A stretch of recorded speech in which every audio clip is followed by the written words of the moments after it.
On va continuer à parler des Gilets jaunes avec vous, Philippe Bandel, et votre nouvel invité. Bonsoir Denis Jacob. Bonsoir. Vous représentez Alternative Police CFDT. Oui. On a vu des images de guérilla en plein Paris, des voitures calcinées, l'Arc de Triomphe souillé, un policier qui a failli se faire lyncher, des blessés partout, des pompiers caillassés. Comment avez-vous vécu les images d'hier ?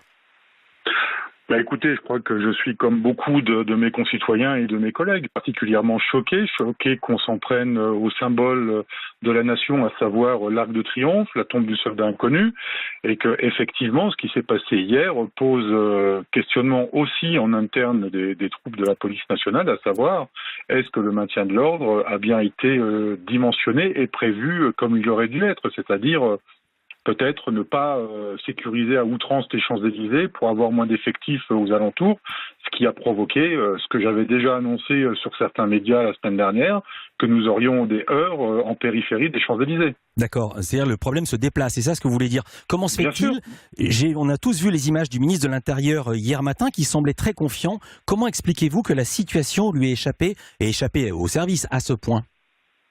Écoutez, je pense qu'on a focalisé sur ce qui s'est passé la semaine dernière, à savoir les violences qu'on a connues sur les Champs-Élysées. Et vous pouvez bien imaginer aussi l'impact international que ça peut avoir que d'avoir la plus belle avenue du monde à feu, je ne vais pas dire à 100, mais à feu.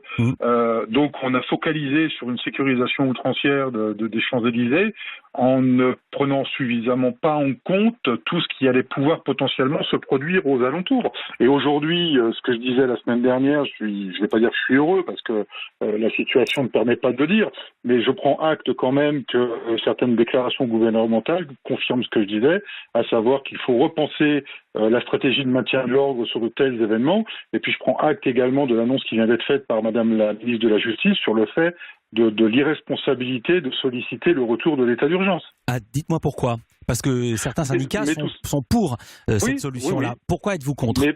Mais tout simplement parce que ça induit plusieurs situations problématiques et politiques graves. La première, c'est que pour régler la situation des Gilets jaunes, il n'y a pas pire de message que l'escalade sécuritaire et de donner le sentiment que c'est un moyen détourné d'étouffer le mécontentement et l'expression populaire. Parce que si on met l'état d'urgence en place, il va être mis à travers le territoire.